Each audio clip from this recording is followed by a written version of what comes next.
ಇಂದಿನ ತರಗತಿಯನ್ನು ಒಂದು ಚಟುವಟಿಕೆ ಮುಖಾಂತರ ಪ್ರಾರಂಭ ಮಾಡೋಣ. ಎಲ್ಲರೂ ನಮ್ಮ ಬಲಗೈ ಮತ್ತು ಎಡಗೈಯಲ್ಲಿ ಎತ್ತಿದ್ರಾ? ಎಷ್ಟು ಬೆರಳುಗಳಿವೆ? 10 ಬೆರಳು. ಎಲ್ಲ ನಿಂತೆ ಅಲ್ವಾ ಬೆರಳು? ನೋಡಿ ಇವಾಗ ಏನು ಮಾಡ್ತೀರಾ ಅಂತ ನೋಡಿ. ಈಗ ನಾನು 1 ಅಂತೀನಿ. 1 ಅಂದ ತಕ್ಷಣ ಏನು ಮಾಡಿದೆ? 2 ಅಂದ ತಕ್ಷಣ ಏನು ಮಾಡಿ? ಸರಿನಾ? ಎಲ್ಲರೂ ಸಿದ್ಧಿದ್ದೀವಿ ಅಲ್ವಾ? ಮಾಡೋಣ. 1 2 1 2 2 1 2 1 2 2 1 2 2 1 2 1 1 2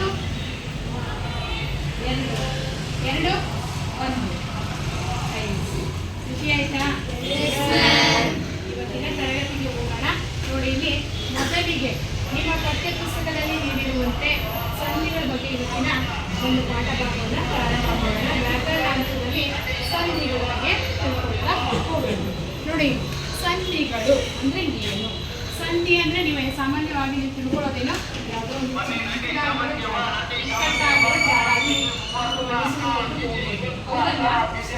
ಹಾಗೇನೆ. ಆದರೆ ಈ ಪದಗಳು ಯಾವ ರೀತಿ ವಿಭಾಗ ಆಗುತ್ತೆ, ಅವು ಅರ್ಥವನ್ನ ಕೊಡುವಂತೆ ವಿಭಾಗ ಆಗೋದನ್ನ ಸಂಧಿ ಅಂತ ಕರಿತೀವಿ. ಈಗ ಮೊದಲಿಗೆ ಅದರ ಅರ್ಥವನ್ನ ತಿಳ್ಕೊಳ್ಳೋಣ.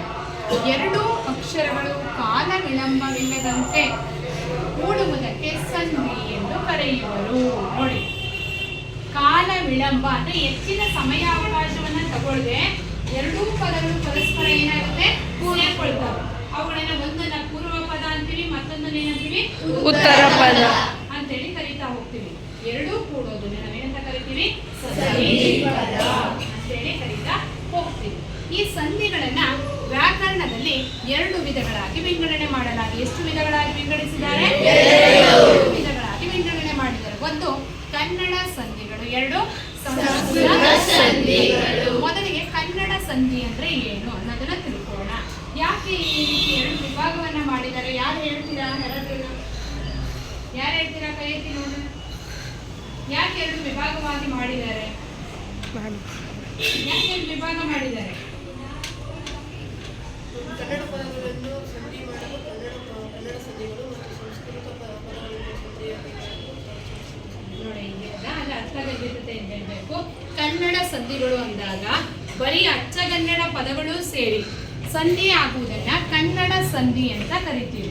ಅದೇ ರೀತಿ ಸಂಸ್ಕೃತ ಸಂಧಿಗಳು ಅಂದ್ರೆ ಬರೀ ಸಂಸ್ಕೃತದಿಂದ ಬಂದಿರತಕ್ಕಂಥ ಪದಗಳು ಅವುಗಳನ್ನ ಬಿಡಿಸಿ ಬರೆದು, ಅರ್ಥ ಆಯ್ತಾ, ಒಂದು ಅರ್ಥಗರ್ಭಿತತೆಯಿಂದ ಬಿಡಿಸಿ ಬರತಕ್ಕಂಥ ವಿಧಾನವನ್ನ ಸಂಸ್ಕೃತ ಸಂಧಿ ಅಂತೇಳಿ ವಿಭಾಗವನ್ನ ಮಾಡ್ಕೊಂಡಿದ್ದೀವಿ.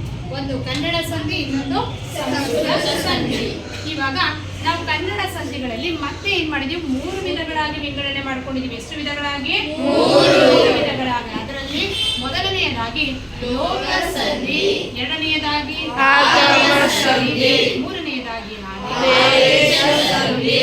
3 ಮುಖ್ಯ ವಿಭಾಗಗಳನ್ನಾಗಿ ಮಾಡ್ಕೊಂಡಿದೀವಿ. ಇದು ಎಂತಹ ಸಂಧಿಗಳಿವು? ಕನ್ನಡ ಸಂಧಿ. ಕನ್ನಡ ಸಂಧಿ ಅಂದಾಕ್ಷಣಕ್ಕೆ ನಿಮ್ಗೆ 3 ವಿಭಾಗ. ಅದರಲ್ಲಿ ಮೊದಲನೆಯದಾಗಿ ಲೋಪ ಸಂಧಿ, ಎರಡನೆಯದಾಗಿ ಮೂರನೆಯದಾಗಿ ಆದೇಶ ಸಂಧಿ. ಈ 3 ಸಂಧಿಗಳನ್ನ ವಿಭಾಗವಾಗಿ ಮಾಡಲಾಗಿದೆ.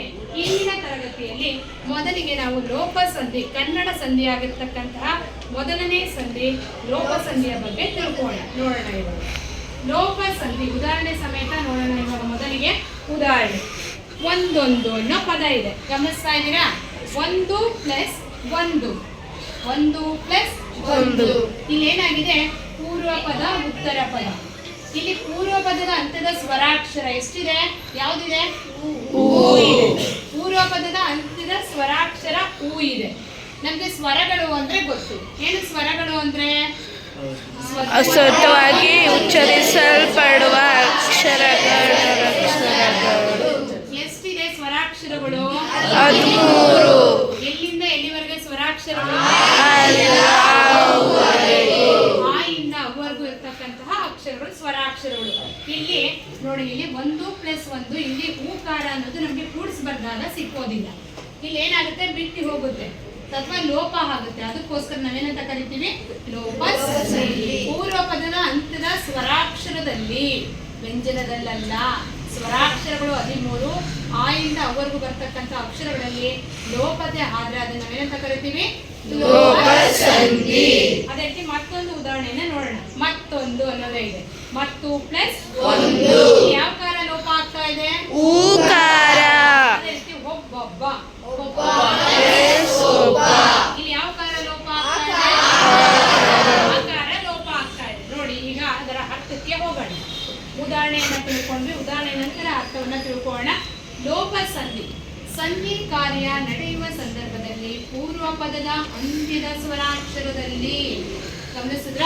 ಪೂರ್ವ ಪದದ ಅಂತ್ಯದ ಸ್ವರಾಕ್ಷರದಲ್ಲಿ. ಇಲ್ಲಿ ಸ್ವರಾಕ್ಷರಗಳೇ ನಮಗೆ ಲೋಪ ಆಗಿರೋದು. ಉ ಮತ್ತೆ ಆ.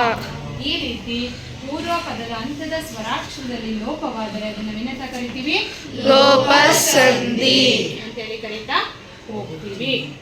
ಉದಾಹರಣೆ ಒಂದೊಂದು, ಮತ್ತೊಂದು, ಒಬ್ಬೊಬ್ಬ, ಮತ್ತೊಬ್ಬ, ಇನ್ನೊಬ್ಬ, ಊರೂರು, ಊರೂರು.